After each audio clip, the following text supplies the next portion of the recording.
आयनिक यौगिक के बारे में पढ़ते हैं। क्या होते हैं आयनिक यौगिक? तो धातु और अधातु मिलकर के जिन यौगिकों का निर्माण करते हैं उनको आयनिक यौगिक कहा जाता है।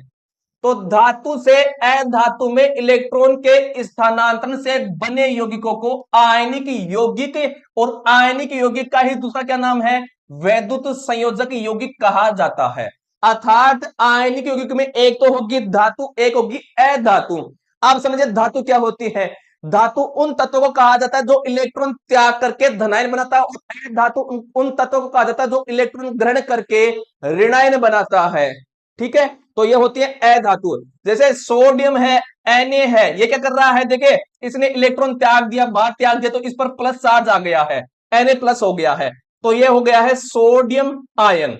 ठीक है, अब इस तरफ देखिए, जैसे Cl है, क्लोरीन है, ये क्लोरीन अधातु। देखिए कैसे, क्लोरीन ने इलेक्ट्रॉन ग्रहण किया तो क्या आ गया है? क्लोरीन पर Cl माइनस चार्ज आ गया है। अब सुनिए, यहां पर तो आ गया Na प्लस, तो ये तो आ जाएगा Na इस तरफ, और ये आ गया Cl, ये आ गया Cl। ठीक है, अब ये क्या बना लेंगे? NaCl। क्यों?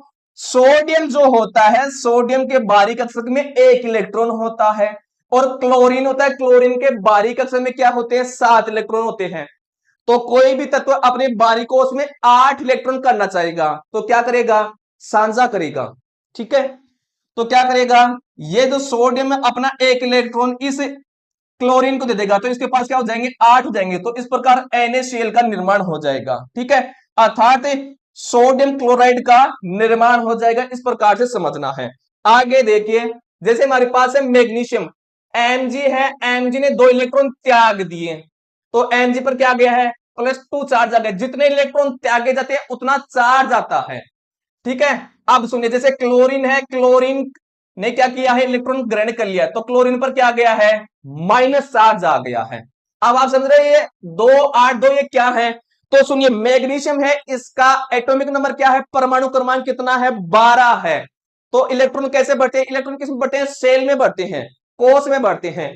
तो पहले कोष में तो 2 इलेक्ट्रॉन आते हैं, फिर दूसरे में 8 आते हैं। अब कितने बचे हैं? 2 इलेक्ट्रॉन और बचे हैं उसके पास, 12 नंबर पर आता है, मतलब 12 इलेक्ट्रॉन है इसके पास। तो बाहरी कक्षक में 2 इलेक्ट्रॉन हो गए हैं। अब ये क्या करना चाहेगा? अपने बाहरी कोश में 8 इलेक्ट्रॉन करना चाहेगा, तो ये क्या करेगा? बाहरी कोश ये हो जाएगा इसका। ठीक है, तो ये क्या कर देगा? इस 2 इलेक्ट्रॉन को त्याग देगा, तो इसके बाहरी कोश में 2 इलेक्ट्रॉन हो गए। अब सुनिए, क्लोरीन है, क्लोरीन के बाहरी कोश में कितने इलेक्ट्रॉन है? 7 इलेक्ट्रॉन है। कितने हैं?